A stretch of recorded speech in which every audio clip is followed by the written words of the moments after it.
Salam Indonesia, jumpa kembali bersama saya Moh Gunawan Abdillah di studio EJTV. Masih membahas soal kasus gagal ginjal akut yang menewaskan ratusan balita dan ada ratusan tersebar di 28 provinsi. Kasus ini saat ini ditangani oleh Bareskrim Polri, bahkan hari ini Bareskrim menyebut sudah ada 2 orang dari BPOM yang dipanggil termasuk memburu satu distributor dari CV Samudra Chemical. Nah, narasumber yang hadir di EJTV kali ini adalah kita sebut satu persatu Ketua Advokasi Badan Perlindungan Konsumen Nasional Bapak Rolas Budiman Sitinjak. Selamat malam Bang. Ada Bang Rudi, Poros Rawamangun, selamat malam Bang. Ada Ezra, praktisi alat-alat kesehatan. Selamat malam Ezra. Jadi kita langsung ke Bang Rolas nih. Jadi kita sudah melihat bagaimana anak-anak Republik ini tidak ditangani secara maksimal oleh hampir seluruh aparatur pemerintah Indonesia. Saya juga tadi kan baru dengar dari Abang di belakang tadi bahwa hanya Rumah Sakit Cipto Mangunkusumo yang memiliki alat-alat untuk cuci ginjal tadi kan. Di Puskesmas bahkan di rumah sakit daerah di seluruh Indonesia tidak ada. Bang Rudi juga kemarin menyebutkan anak-anak balita di Serang, Banten ke RSCM dan meskipun dia miskin tapi demi kesembuhan anaknya dia ngontrak, namun akhirnya masih dirawat atau sudah meninggal tuh Bang? Masih dirawat sampai saat ini. Jadi kita mau ngupas bagaimana kelalaian pemerintah, bahkan Pak Mufti dari BPKN menyebut ada kelalaian sistemik begitu. Silakan Bang Rolas. Terima kasih. Yang pertama saya harus menjelaskan dulu Badan Perlindungan Konsumen Nasional Republik Indonesia. Berdasarkan Undang-Undang 8 tahun 99 tentang perlindungan konsumen, ya, salah satu perintah undang-undang adalah melahirkan BPKN. BPKN ini jika kita bicara tentang korupsi ada KPK, bicara tentang narkoba ada BNN. Jadi kalau negara bicara tentang konsumen ada namanya BPKN. Di dalam Undang-Undang 8 tahun 99 salah satu hak konsumen adalah nyaman, aman, dan selamat mengkonsumsi barang dan atau jasa. Itu di pasal 4 Undang-Undang 8 tahun 99. Jadi semua warga negara yang ada di Republik ini dalam hal mengkonsumsi barang maupun jasa harus aman, harus nyaman. Ya, ada kata-kata aman itu perintah undang-undang. Minggu lalu BPKN dipanggil oleh Komisi 6, dengar pendapat dengan Komisi 6 minggu lalu mengenai kasus obat ini, mengenai kasus gagal ginjal ini. Nah, dari lahirnya hearing dengan Komisi 6, akhirnya kita bentuk tim pencari fakta. Ya, ada beberapa institusi yang terlibat. Pada malam hari ini perlu kami jelaskan, sampai saat ini setelah kita buka posko pengaduan, ya, jadi sudah ada 7 yang melaporkan langsung ke BPKN. Ya, ada 7 korban yang melaporkan ke BPKN. Ya, jadi dari 7 yang melaporkan di BPKN ini, 6 ada di Jakarta, 1 di Jawa Timur. Semua ini merupakan orang tua korban. Perlu saya bacakan, yang pertama adalah Afaris Akbari, 2,5 tahun, meninggal di Kebun Jeruk. Yang kedua Fatimah, 7 tahun, meninggal di Marunda. Yang ketiga Niken Amala, 5 tahun, di Cengkareng. Yang keempat Noval di Tarumajaya, Bekasi. Yang kelima Muhammad Ziyad, meninggal, seumurnya 9 bulan. Ya. Yang keenam Muhammad Ali Subadar, 1 tahun, di Pasuruan, Jawa Timur. Yang ketujuh Yehezkiel, umur 1 tahun 11 bulan, meninggal. Rata-rata mereka ini, korban ini rata-rata sakitnya demam, pilek, dan batuk. Setelah masuk ke puskesmas, dirujuk ke beberapa rumah sakit. Ya, ke rumah sakit daerah, ada juga rumah sakit swasta. Setelah dari rumah sakit swasta, ya, mereka mengkonsumsi obat sirup tersebut. Nah, ketika dikonsumsi obat sirup tersebut, keadaan anak tersebut semakin gawat. Ada yang koma, ada yang nggak bisa kencing, macam-macam dari 7 ini. Akhirnya semua merujuk ke RSCM. Kenapa ke RSCM? Karena hanya di RSCM katanya rumah sakit ini berdasarkan investigasi dan data yang kami terima bahwasanya di situ bisa cuci darah, khususnya untuk anak-anak juga. Singkat cerita, dari 7 yang korban meninggal ini, mereka awalnya tidak tahu ini gagal ginjal. Kok tiba-tiba anak saya batuk, demam, masuk ke puskesmas, masuk ke rumah sakit, tiba-tiba nggak bisa kencing. Nah, jadi akhirnya pada waktu yang bersamaan tersebut ya, mereka banyak sekali anak-anak yang di situ dan mereka membentuk grup lah kira-kira gitu. Nah, setelah itu baru ketahuan, belakangan baru ketahuan itu kena gagal ginjal. Yang lebih ironisnya lagi adalah ketika kami datang ke rumah-rumah mereka, ya, ketika kami datang BPKN langsung turun, kita turun ke rumahnya mereka. Rumahnya mereka baru didatangi oleh 2 instansi, satu puskesmas, yang kedua dari pihak kepolisian. Semua hanya mencari data dan informasi dan lain-lain. Itu kira-kira yang terjadi. Nah, setelah itu dibentuklah tim pencari fakta. Ketika dibentuk tim pencari fakta, kita mulai bekerja. Dan untuk pemberitahuan juga kepada Bapak dan Ibu yang mendengarkan di TV ini, pasal 34 huruf F menyatakan bahwa Badan Perlindungan Konsumen menerima pengaduan. Ribuan tiap tahun kami terima pengaduan. Ya, kebetulan kami sebagai ketua langsung untuk menangani pengaduan tersebut. Khusus yang masalah 7 yang meninggal ini, kami datang ke rumahnya, kami wawancara, kami survei, semuanya kami datang. Dan semuanya menyatakan menuntut keadilan.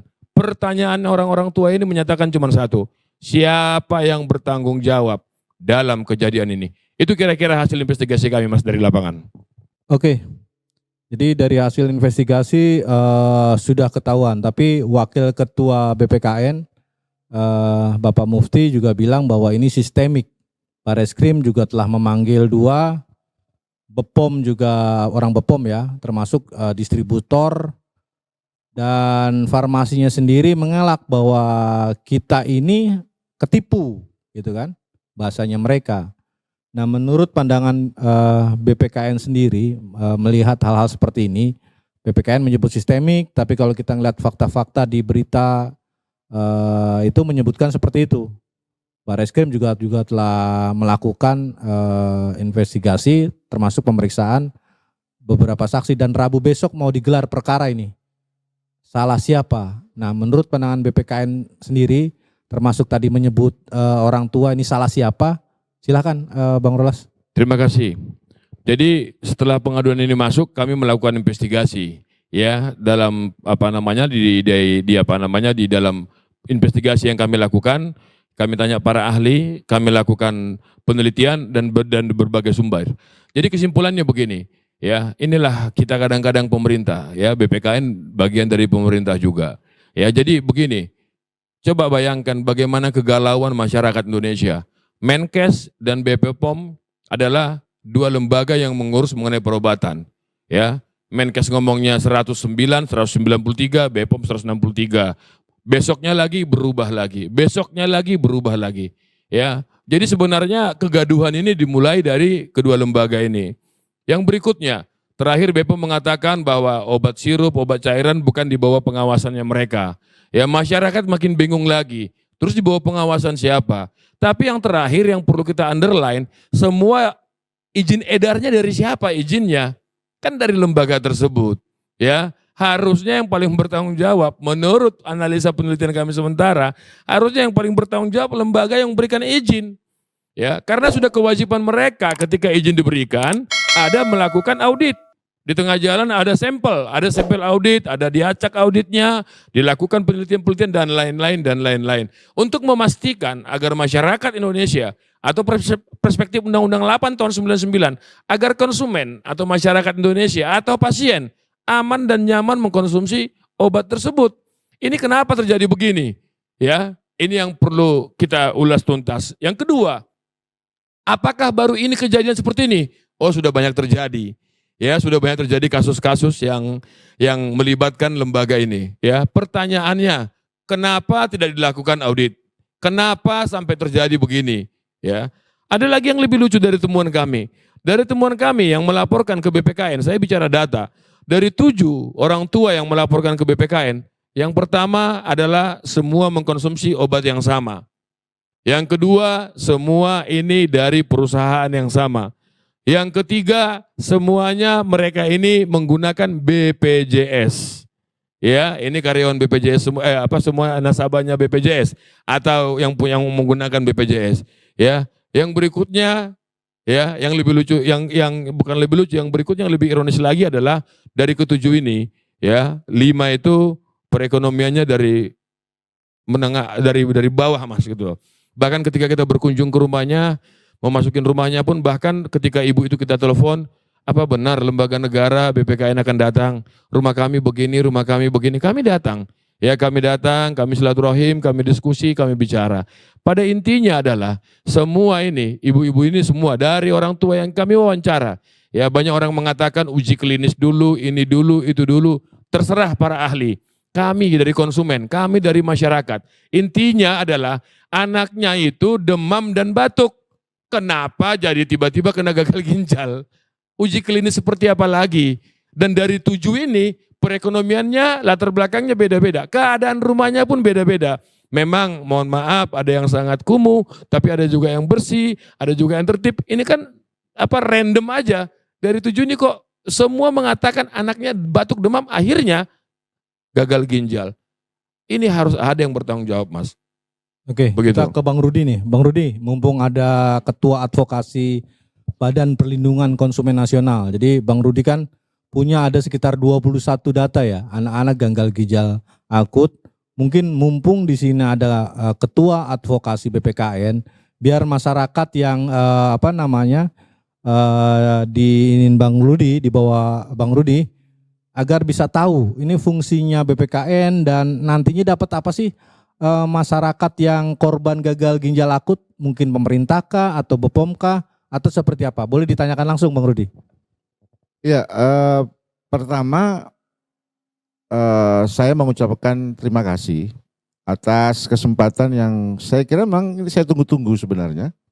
Karena Badan Perlindungan Konsumen itu diharuskan oleh undang-undang.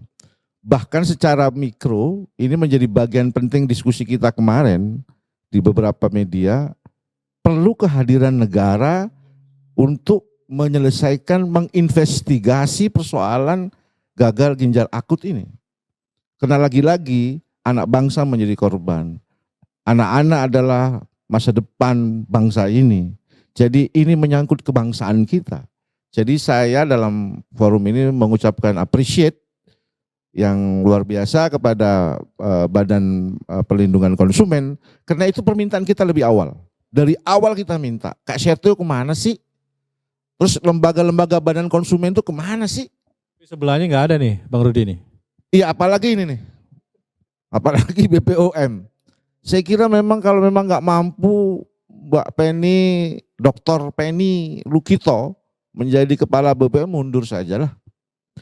Hari ini Pak, saya laporkan juga, kami sudah ke Bareskrim melaporkan kepala BPOM, dan dalam malam ini juga saya dapat WA dari staf Menteri Kesehatan bahwa alasannya mereka tidak bisa terima kita. Ya mungkin karena kami swasta lah ya, karena kami rakyat biasa, tidak seperti mungkin lembaga-lembaga resmi yang lain. Tapi ya saya minta kalau kemudian seorang menteri menghadapi apapun tugasnya, yang mengerti tugas ada G20 segala, kan mungkin bisa ada staf yang lain untuk bisa menerima kami, untuk ya sebagai masyarakat mengadukan nasibnya, mengadukan masalahnya yang berkaitan dengan tupoksi kesehatannya.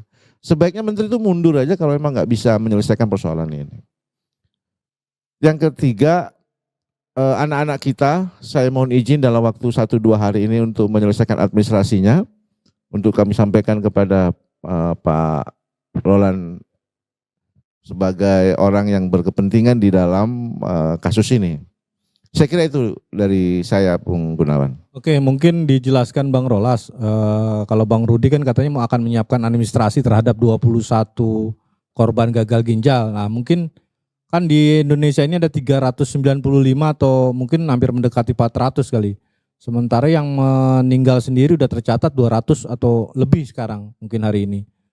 Nah, mungkin masyarakat yang ingin mengadu ke BPKN itu seperti apa sih, kemudahan atau bagaimana? Jadi biar diperjelas, mungkin pemirsa EZTV juga bisa tahu prosedur, syarat atau seperti apa tata cara pengaduan ke BPKN agar hak-hak dan masyarakat ini bisa diganti atau diklaim oleh pemerintah maupun BPOM. Silakan Bang Rolas. Terima kasih Mas. Pada dasarnya Perintah Undang-Undang 8 tahun 99, setiap konsumen atau dalam hal ini setiap pasien, ya perspektif kami setiap konsumen yang dirugikan baik secara material ya maupun secara non material akibat ada eksesnya, atau intinya adalah setiap konsumen yang dirugikan wajib mendapatkan ganti rugi. Itu perintah undang-undang, apapun bentuknya, artinya konsumen itu harus terpulihkan haknya. Undang-Undang 8 tahun 99 memerintahkan keberpihakan kami kepada konsumen. Apalagi dalam hal ini masyarakat Indonesia yang sifatnya masif. Sampai sekarang kita tidak tahu siapa yang bertanggung jawab. Itu yang pertama. Yang kedua, Badan Perlindungan Konsumen Nasional Republik Indonesia, BPKN, telah hampir 2 tahun ya telah membuka pengaduan secara online. Ya, cara pengaduan online itu silakan mendownload aplikasi pengaduan di BPKN 153. Setelah didownload pengaduan secara online BPKN 153, setelah didownload baru diikutin aplikasinya, setelah itu dibuka ada tahap-tahapannya, nama dan lain-lain dan kronologis. Ya, dan ketujuh orang ini pun mengadukan kepada kami secara online melalui pengaduan di BPKN 153. Setelah pengaduan selesai, masuk ke 153, nanti ada surat buktinya atau ada dapat email maupun WhatsApp bukti bahwa pengaduan sudah diterima. Dan nanti staf kami akan segera memproses. Jadi begitu Mas cara pengaduan ke BPKN Mas. Oke, setelah pengaduan nih, sepengalaman Bang Rolas dalam kasus-kasus yang sebelumnya, ada nggak sih yang sudah diganti mungkin atau pemerintah atau perusahaan, itu prosesnya memakan waktu berapa lama sih biar masyarakat tahu juga? Silakan Bang Rolas. Terima kasih Mas. Jadi begini, jadi Badan Perlindungan Konsumen dalam hal tugas utama kami itu adalah sebagai advisor pemerintah. Tetapi dalam tugas kami seberikan dalam advisor pemerintah, kami juga bertugas untuk menerima pengaduan, melakukan penelitian, pengkajian, survei dan lain-lain. Nah, khusus mengenai pengaduan, ketika kami menangani pengaduan, ketika pengaduan masuk ke BPKN, maka kami akan proses sesuai dengan SOP yang ada di BPKN. Di dalam proses menjalankan SOP, dalam proses penanganan pengaduan, target kami cuma satu, bagaimana hak konsumen supaya terpulihkan. Ya, dari beberapa sektor pengaduan, ada perumahan, kesehatan, ya, e-commerce, ya, dan finance, banyak ini yang sudah terpulihkan.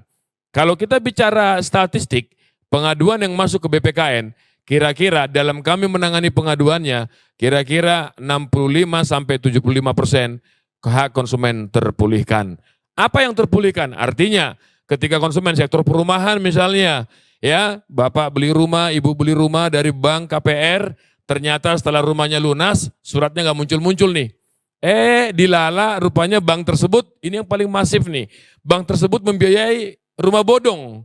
Kenapa rumah bodong? Ketika bank membiayai perumahan itu, bank itu ternyata dia memegang sertifikat.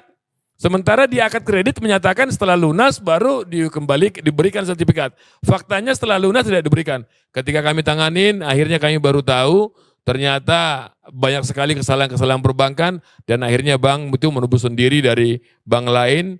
Nah, sertifikat dan konsumen terpulihkan. Sudah banyak sekali Mas, sektor kesehatan begitu, di transportasi juga begitu ya, masalah tiket dan lain-lain, keterlambatan dan lain-lain. Jadi sesuai dengan perintah Undang-Undang 8 tahun 99, tujuan kami cuma satu, bagaimana supaya konsumen haknya terpulihkan. Demikian Mas. Yang belum terjawab tuh mungkin ada tentatif waktunya berapa lama biasanya itu? Dalam SOP kami, jadi dalam SOP kami paling lama 6 bulan, itu perkara harus sudah selesai, ujungnya bagaimana. Apakah di proses hukum selanjutnya, apakah gugatan, apakah terpulihkan, dan lain-lain. Macam-macam variatif di lapangan Mas. Kita lanjut ke Ezra dulu ya, nanti Bang Rudi. Jadi Bareskrim memanggil 2 kepala badan pengawas mutu obat nih. Ada 2 pejabatnya yang telah dipanggil. Tapi dia masih memburu yang disebut-sebut sebagai distributor etilen glikolin ya, sama itu lagi diburu dia. Jadi menurut pandangan Ezra sendiri, kalau kita ngelihat beberapa online juga, 3 tahun tidak ada audit Termasuk tadi pemeriksaan obat-obat yang beredar di masyarakat 3 tahun itu. Jadi di BPKN bilang dia tidak menerima data tersebut. Silakan Sra. Ya, dari BPKN tadi wakil ketua BPKN, ketua komisi, ya, bilang 3 tahun tidak ada post marketnya, tidak ada pemeriksaan. Nah, ada lagi dari ombudsman. Kita tahu ombudsman kalau kita lihat semua yang memiliki permasalahan akan pelayanan publik, kita bisa mengadukan ombudsman. Dan ombudsman menemukan bahwa ada maladministrasi dari BPOM dalam pengawasan. Nah, itu sangat keterkaitan ya, jadi saling mendukung. Jadi kita lihat betapa bobrok ya. Jadi saya jelaskan kembali ya. Bobroknya itu bisa dari pra-market sampai ke post-market. Pra-market aja yang awalnya lebih itu, jadi kalau saya jelaskan lagi ya, untuk post-market, pra-market. Pra-market kita ada pendaftaran, sebagai produsen harus ada namanya CPOB, cara pembuatan obat yang baik. Nah itu untuk mendapatkan CPOB persyaratannya berat itu, dilihat dari dari luas pabriknya, alat-alatnya, terus susunan tata letak alatnya, semuanya itu dilihat dan baik. Yang kedua, setelah itu untuk obat itu, jika kita mau mengeluarkan izin edar, itu harus namanya ada berbagai macam dokumen-dokumen yang dilengkapi. Dokumen yang dilengkapi pertama, itu adalah untuk Certificate of Analytic atau COA-nya dari zat aktif. Ada zat aktif, ada namanya zat tambahan. Dua-duanya itu bukan masuknya tuh nggak gampang ya. Jadi dilihat lagi bagaimana metodenya, apa studinya seperti apa, daftar pustakanya seperti apa. Ada dokumen lagi kelengkapan mutu. Ada dokumen lagi namanya selesai kelengkapan mutu, ada lagi nama dokumennya studi preklinis, non klinis. Jadi sebelum itu ada lagi namanya studi klinis, itu semua ada namanya metodenya, ada analitisnya, ada daftar pustaka. Tapi itu masih bobrok. Kenapa bobrok? Karena yang memeriksa itu bukan BPOM. Yang mengeluarkan hasil analisanya bukan BPOM. BPOM bilang apa? Di situ produsen harus secara mandiri. Secara mandiri, jadi sampel itu gak ada yang mereka periksa. Lah kalau misalkan ada kong kali kong daripada produsen dengan lab atau yang lain-lain, data itu bisa dimanipulasi. Jadi busuknya bukan dari post market aja, busuknya dari pre-market itu udah busuk. Udah bisa ada permainan dan lain-lain. Dan yang menggelitik saya itu di sini mendukung juga kalau 3 tahun tidak diperiksa, kan kemarin kan 3 tahun post marketnya buruk. Nah kemarin waktu RDP dari direkturnya bilang kalau mereka lihat dari rapor. Jadi rapor, apakah misalkan rapornya itu baik, mereka periksa sedikit-sedikit. Nah rapornya ini jangan sampailah rapornya itu rapor tanda kutip. Jadi mereka udah bayar mungkin, akhirnya dilewatkan. Karena mereka bilang gitu, jadi kita memeriksa itu tergantung rapor produsen. Jadi ketika rapor produsen itu baik, itu mereka akan lapornya sedikit. Tapi itu bertolak belakang dengan kata si Penny juga bilang kalau bahwa beberapa perusahaan ini udah nakal sebelumnya. Berarti rapornya jelek. Harusnya ada pemeriksaan. Logik berpikirnya seperti itu ya. Karena mereka bilang kalau rapornya baik, mereka jarang pemeriksaannya per market. Karena mereka sebelum apa-apa udah kirim-kirim data. Jadi banyak produsen yang baik juga. Tapi kan ini bertolak belakang karena Penny bilang sebelumnya seperti ini. Bahwa beberapa perusahaan itu sudah melakukan kesalahan-kesalahan, kelalaian-kelalaian. Harusnya pengawasannya lebih besar. Tapi dilihat itu dari PPKN bilang bahwa 3 tahun loh kepada produsen yang bandel itu tidak ada pemeriksaan. Nah itu ada apa itu? Rapor buruk tapi tidak ada pemeriksaan. Kan kemarin Ezra bilang, bukan badan pengawasan tapi badan perizinan. Dari perizinan aja bisa diotak-atik ya. Oke, kita langsung ke Bang Rudi nih biar lebih aktual, update. Kita sudah mendengar apa yang disebut Bang Rolas dari Ezra. Jadi kekacauan sistemik Bahkan yang lebih gila ini 3 tahun tidak ada pengawasan, itu perkataan dari Wakil Ketua BPKN Pak Mufti. Jadi di data dia tidak ada selama 3 tahun pengawasan termasuk izin edar. Silakan Bang Rudi. Iya, saya kira gini, ini momentum kasus kesehatan gagal ginjal akut bagi anak ini adalah momentum terbaik agar KPK segera turun tangan. Pihak BPK harus turun tangan mengaudit karena di situ melekat duit rakyat, duit negara. Apalagi kalau kemudian ada sistem yang kong kali kong. Bahkan saya mencurigai apakah BPOM punya lab sendiri enggak ya? Ada. Kalau ada labnya sendiri kenapa nggak diuji? Kalau memang labnya tidak memadai, ya harusnya kan menggunakan duit negara. Jadi saya minta pada forum ini juga, terlepas suka atau nggak suka, KPK harus turun untuk memeriksa keadaan audit terhadap keuangan negara yang ada yang melekat di dunia kesehatan yang ada di Indonesia. Tapi kan ada BPK itu. Ya harusnya kan BPK ngomong kalau memang itu. Ternyata kan ada komentar lain bahwa 3 tahun ini tidak ada audit. Apa yang dimaksud dengan audit? Kan gitu. Jangan kemudian sembunyi kepada undang-undang kesehatan yang berkata-kata ada kalimat darurat.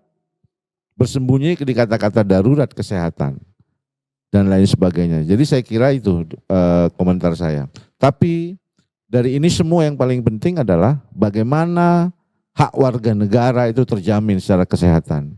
Hak jaminan anak, karena itu undang-undangnya ada. Pelindungan anak, pelindungan konsumen, menjadi kepastian hukum terhadap warga negara yang telah menjadi korban. Saya kira itu dari saya. Oke, jadi kita emang nggak fair nih. Sebenarnya kita di sebelahnya Pak Rudi itu ada Kementerian Kesehatan dan BPOM. Tapi Bang Rudi sendiri ditolak melalui WhatsApp oleh Kementerian Kesehatan.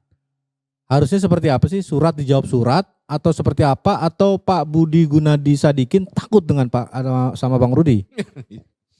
Iya, sebuah instansi resmi, sebuah instansi kementerian, saudara-saudara, saya berkirim surat secara resmi dan ada tanda terimanya, tapi dijawab hanya dengan WhatsApp.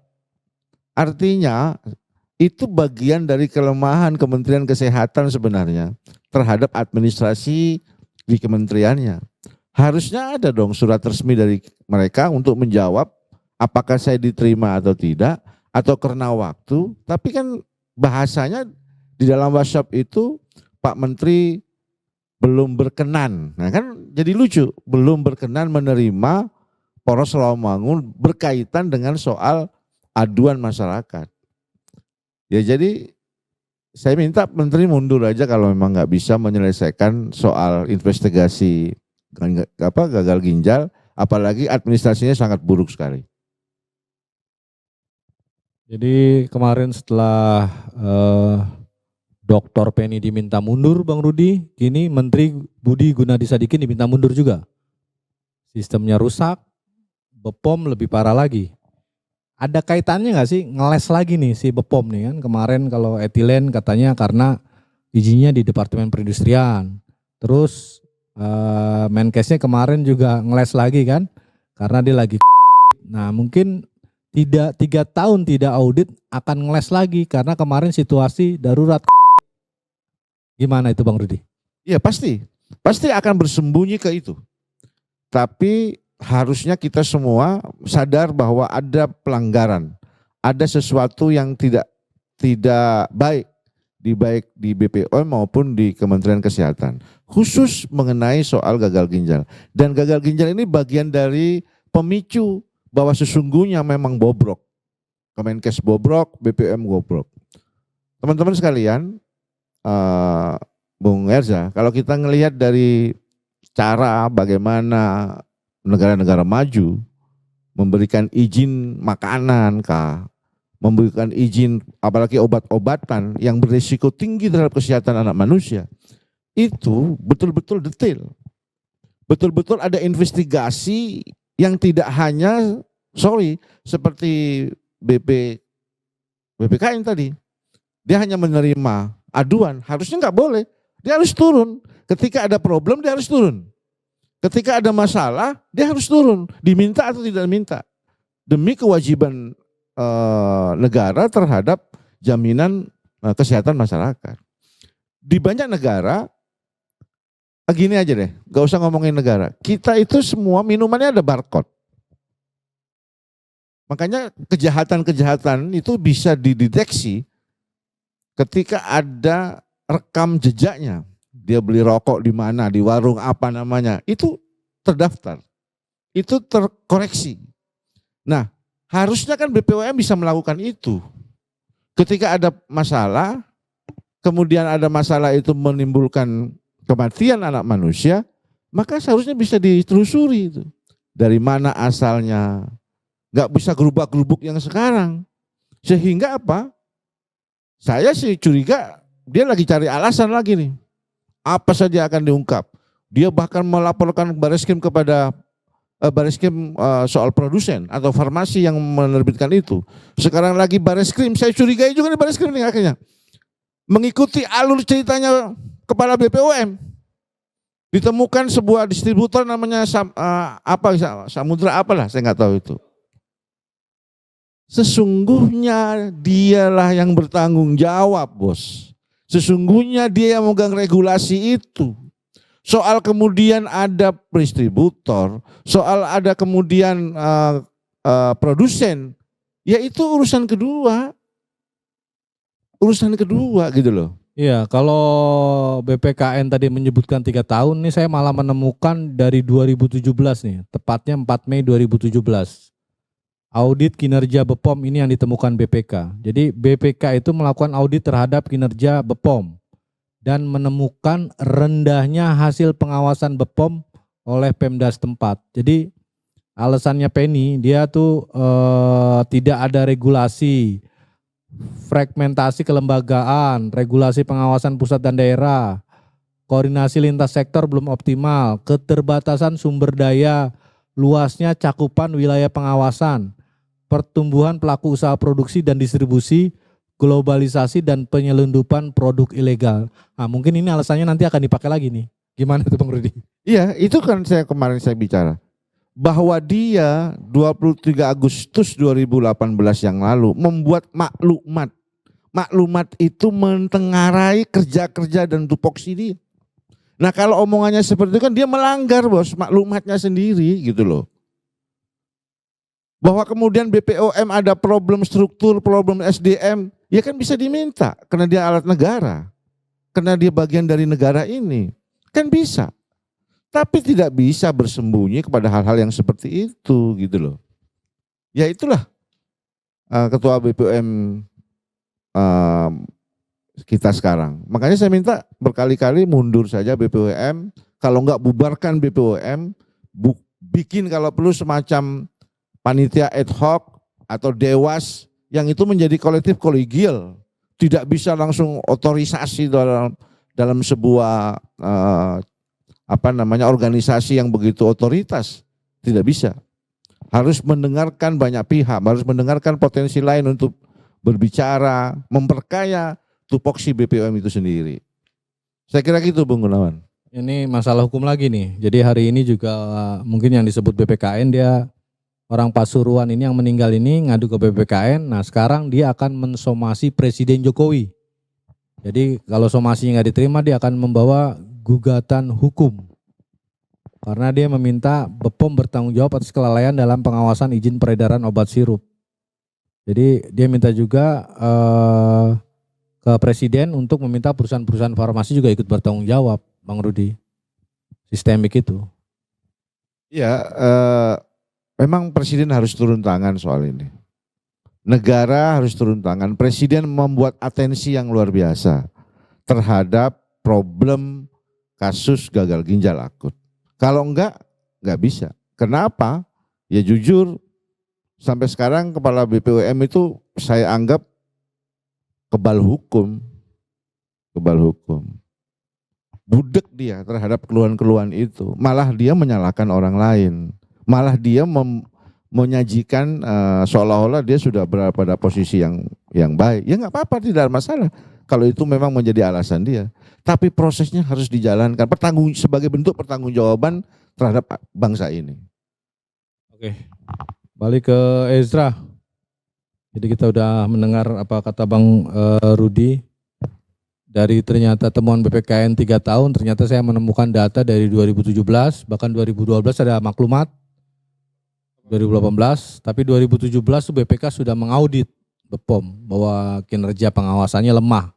Ya alasannya ya begitu. Jadi selama mungkin udah belasan tahun atau beberapa tahun ini kebelakangan, Ezra melihatnya seperti apa nih? Emang benar nih dari data-data di lapangan sama apa yang Ezra rasakan, memang tidak benar-benar tidak ada pengawasan sama sekali nih di seluruh Indonesia. Berbicara pengawasan dari BPOM ya, dari pramarket seperti itu. Jadi kalau kita lihat lagi pramarket yang saya bilang, kalau bawa analisa-analisa itu bisa dimanipulasi karena bukan dari BPOM. Ketika kita kasih data mentah itu, ya BPOM menerima aja, tidak ada Data palsu pun juga dimakan juga sama dia. Bisa. Ya paling nanti tanggung jawabnya pidana ketika ada aduan seperti ini. Masa tunggu ada orang meninggal dunia, masa tunggu generasi kita pada hancur dulu. Baru ada aduan, baru ditindak, evaluasi. Jadi saya rasa udah cukup banyak tuh dari BPKN, dari BPK, dari Ombudsman. Nah itu udah kita lihat ya dari kejadian gagal ginjal ini Bung Rudi. Bahwa sensitivitasnya sebagai ketua itu harus ada. Karena sensitivitas kenapa? Sensitivitas sebagai ketua harus tahu nih ketika ada yang rapornya jelek harusnya sering dikunjungi. Harus lebih dipantau. Tapi di sini tidak ada dipantau. Jadi mungkin Bu Penny sudah terlalu nyaman dengan zona nyamannya, sudah 6 tahun kan termasuk lama. Jadi kurang sensitif, oh udah aman. Dan ketika ada ini, boom. Akhirnya kelihatan bobrokannya seperti apa. Makanya dari situ mungkin perlu ketua yang baru juga mungkin kepala yang baru di sini ya. Karena udah terlalu nyaman, udah nggak sensitif. Harusnya sebagai ketua dia harus sensitif. Karena udah tahu ketika banyak perusahaan yang melakukan pelanggaran tapi dikasih pembiaran sampai 3 tahun sampai dari 2017.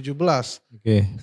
Jadi kan sebenarnya hari ini harusnya ada Kemenkes, BPOM, termasuk perusahaan farmasi. Jadi saya sempat chat juga Bung Tobias juga sempat ngirim ke PT Yarindo Farmatama di Gedung Dinar lantai 3 Raden Saleh untuk hadir kemari. Jadi kan kalau kita tangkap di media, dia hanya bilang bahwa dia kena korban tipu. Tapi kalau ngelihat penjelasan Ezra kan, dia memberikan kan surat tadi kan dari lab-lab tertentu kan. Nah ini kan jadi pertanyaan besar. Nah jadi Barreskrim juga harus melihat surat-surat yang dikeluarkan dia perusahaan-perusahaan farmasi itu ke BPOM itu benar atau tidak kan begitu? Ya betul. Jadi salah satunya yang perlu diperhatikan di sini adalah dokumen-dokumen atau dokumen analisa ya. Dari analisa baik zat aktifnya maupun zat tambahan. Jadi mereka kan harusnya dasarnya sebenarnya mudah saja. Kalau dia melakukan penipuan kita lihat dari COE-nya. Loh ini ternyata ada perbedaan. Mereka nggak lapor.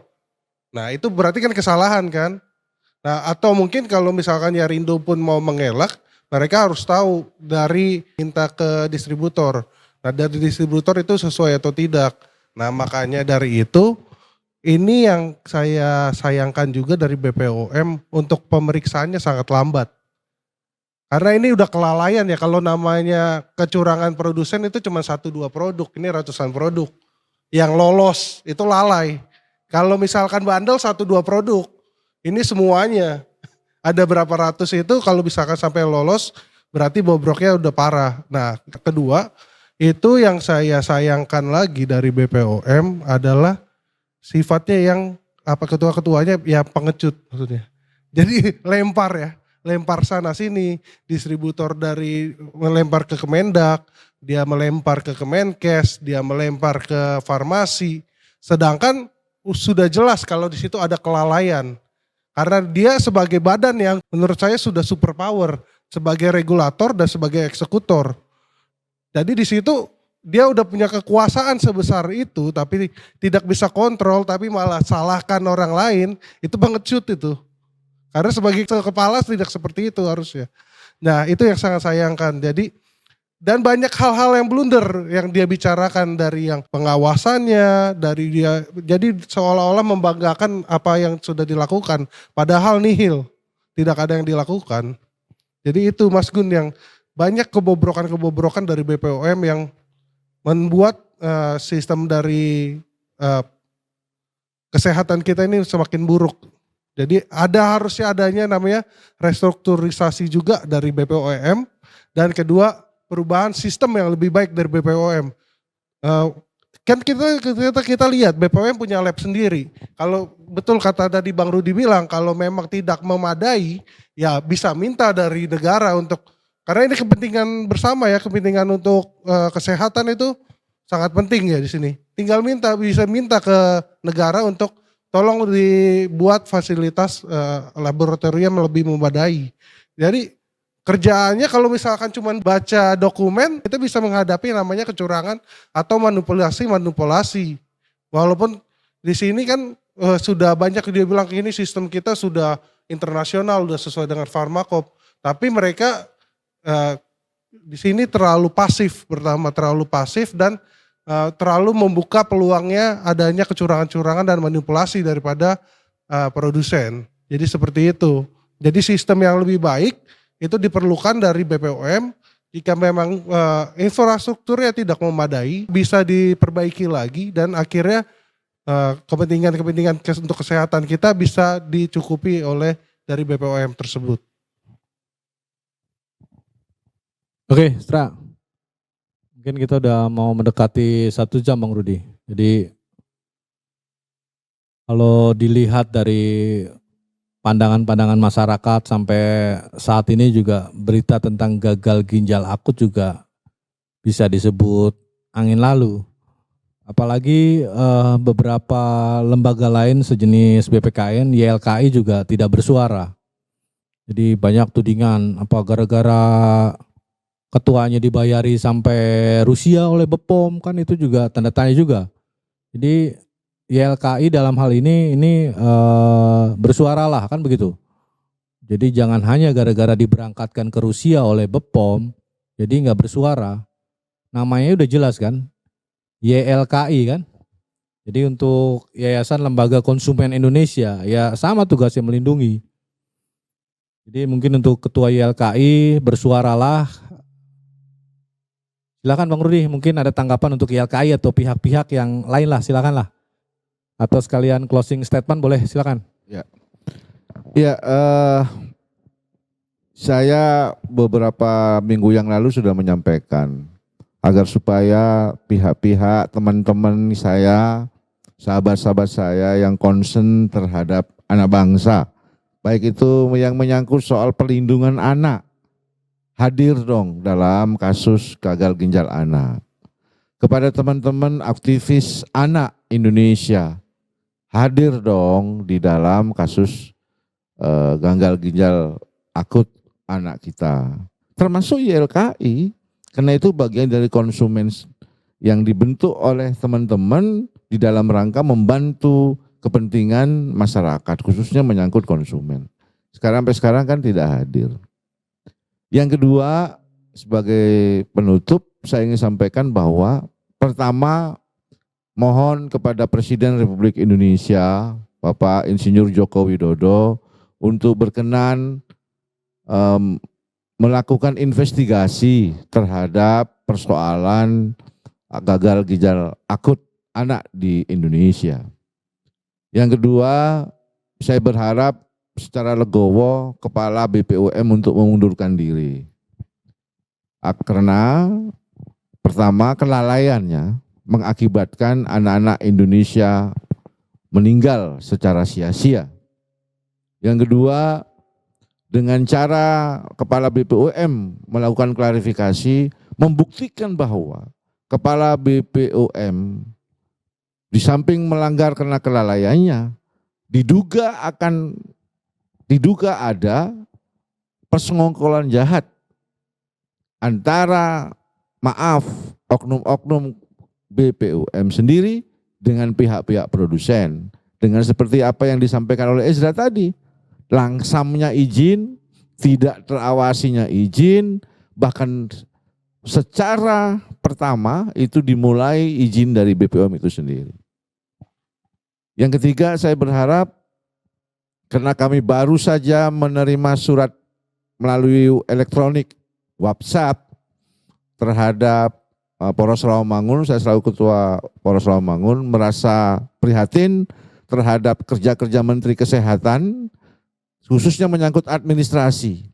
Karena kami mengirim surat itu secara resmi hanya dibalas dengan WhatsApp yang menurut saya bahasanya kurang berkenan. Padahal kami ingin membantu Menteri Kesehatan di dalam rangka memberikan kepastian terhadap kesehatan anak-anak Indonesia, khususnya yang menyangkut gagal ginjal bagi anak-anak kita. Saya kira itu dari saya, Bung Gunawan. Terima kasih. Oke, kita mau closing statement dari Bepom sama Kemenkes mungkin nggak ada. Jadi mungkin saya wakili kan. Jadi kalau seandainya saya Menteri Gunadi Sadikin, selain permintaan maaf dan pergantian kepada masyarakat, mungkin saya akan memberikan secara cepat, gerakan cepat kepada masyarakat yang menjadi korban dampak. Jadi tidak mengulur-mengulur waktu dan akhirnya ujung-ujungnya Presiden juga menjadi diadukan. Jadi kalau saya Menkes, saya akan gerak cepat. Nah terus kalau saya Kepala Bepom, saya mewakili secara ini ya, tanda kutip ya. Seandainya saya Kepala Bepom, saya akan meminta seluruh kepala Bepom di seluruh provinsi mengundurkan diri. Jadi setiap provinsi ada kepala Bepom, ada kepala pengawasannya, saya minta mengundurkan diri secara serentak. Jadi karena dampak dari ratusan balita yang meninggal karena gagal ginjal akut. Itu seandainya saya kan kepala Bepom. Oke Bang Rolas, mungkin butuh waktu 2 menit lagi ya untuk closing statement-nya. Oke, terima kasih. Jadi kepada masyarakat Indonesia ya, yang kami mau katakan dari BPKN, Anda punya hak. Apapun bentuk kerugiannya Anda punya hak. Apalagi sampai nyawa melayang, Anda punya hak agar dipulihkan hak saudara. Yang kedua, sebagaimana 7 orang yang sudah melaporkan ke BPKN, ya, tuntutan keluarganya cuma satu, tegakkan hukum, harus ada yang bertanggung jawab dan harus pemerintah atau yang melakukan kesalahan atau yang bertanggung jawab harus meminta maaf kepada orang tua tersebut. Demikian dari kami. Terima kasih, Mas. Terima kasih Bang Rolas. Dari Ezra silakan closing statement-nya. Ya, kalau dari saya mungkin inilah ya penyebabnya ketika Ibu Doktor Insinyur Penny Lukito jadi di sini bekerja atau bergerak bukan sesuai dengan bidangnya. Jadi kita tahu berbeda dengan Kementerian Kesehatan, BPOM itu setidaknya harus punya background. Menurut saya ini harus punya background dokter atau enggak ahli gizi. Jadi Bu Penny bukan dari bidang ya, itu tidak bisa menguasai ini sepenuhnya dan seluas atau dari dokter ataupun ahli gizi atau farmasi. Ya, jadi tidak ada background itu, ya, ditambah lagi mungkin zona nyaman dan kurang sensitif, ya makanya akhirnya banyaklah kecolongan di sini, kecolongan dari BPOM terkait gagal ginjal akut ini. Jadi kalau closing statement dari saya untuk Bu Penny itu sebaiknya legowo lah untuk mengundurkan diri. Jadi di sini sebagai kesatria lah, udah tahu ketika melakukan kesalahan dan tidak mampu, jadi bisa untuk legowo untuk mengundurkan diri sebagai kepala BPOM. Jadi di situ lebih terhormat ya. Kalau kita lihat di sini sebagai kepala dia menyadari. Jadi kalau kita lihat mungkin kalau di Jepang mereka udah mungkin, cuman buat Bu Penny coba lebih logo lagi sebagai kesatria, sebagai ketua. Kalau telah gagal dan telah lalai dalam menjalankan posisinya sebagai ketua kepala badan perizinan makanan dan obat-obatan itu. Jadi itu dari saya. Pertama itu ada restrukturisasi dari BPOM, kedua adalah perubahan sistem lagi yang saya selalu ingatkan kembali bahwa perubahan sistem itu harus diubah lagi menjadi lebih baik, baik post market maupun pra market. Karena kalau misalkan sistemnya masih sama, siapapun ketuanya pun akan terjadi kembali kejadian-kejadian seperti ini. Ya, sekian itu Mas Gun. Oke, terima kasih Bang Rudi. Semoga bisa mencerahkan sampai ke Bapak Presiden Jokowi. Terima kasih Mas Ezra. Terima kasih Bang Rolas. Terima kasih Kemenkes dan Bepom yang belum bisa hadir. Demikian pemirsa EZTV, bincang-bincang kita dengan Bung Rudi dari Polres Rawamangun dan Ezra praktisi kesehatan. Bagaimana negara kita diporak-porandakan oleh sistem kesehatan yang buruk. Bagaimana pejabatnya tidak memiliki rasa empati, simpati, dan tidak mau berkaca diri terhadap kejadian-kejadian luar biasa terhadap bangsa kita sendiri.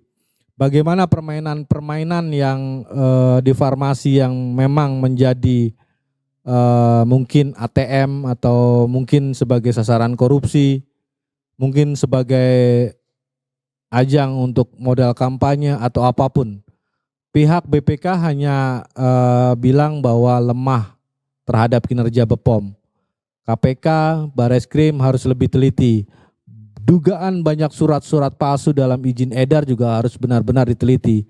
Jangan sampai dibohongi oleh mafia farmasi yang memang sudah terlalu lama kong kali kong dengan Bepom dan Kemenkes. Saya Moh Gunawan Abdillah undur diri. Salam Indonesia.